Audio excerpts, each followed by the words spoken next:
Ala Sakallar adından səmim qəlbdən təbrik edirəm. Hər birinizə möhkəm can sağlığı arzulayıram.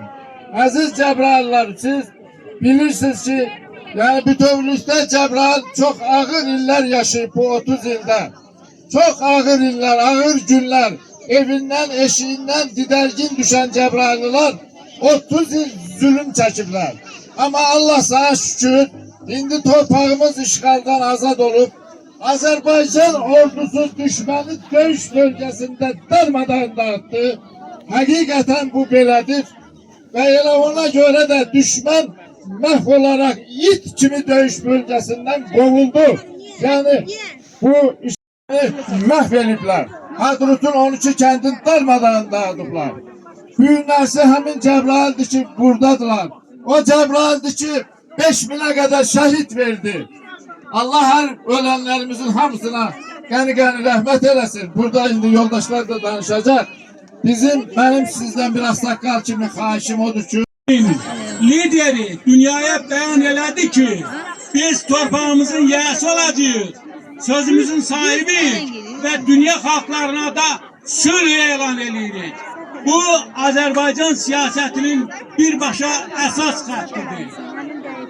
Hərb tarixinə, Azərbaycanın hərb tarixinə Ali Başkomandan təzə düstur gətirdi, təzə termin daxil elədi. Dünyanın hərb tarixində yeni termindir. Dəmir yumruq. Bu dəmir yumruq Azərbaycan xalqı və Azərbaycan ordusunun birliyidir. O dəmir yumruğun sahibi Ali Başkomandandır. O dəmir yumruğun sahibi Azərbaycan xalqıdır, Azərbaycandır, vətəndir. Qafiyəsi çox çətin tapılan bir söz var, xoşbəxtlik. Şəhriyarı işıq bildim yazımda, qəm pərdəsi sızıldayır sazımda, həsrət, hicran, payızımda, yazımda, deyən olar, bir xələfli var imiş, onun yolu boran imiş, qar imiş. Xudafərin daşları da dərd çəkir, bir gün ola ondan keçə el bikir. Mən də deyəm, Tanrı sənə çox şükür, ayrılığın adı çıxdı canımdan, namət dünya keçdi mənim qanımdan.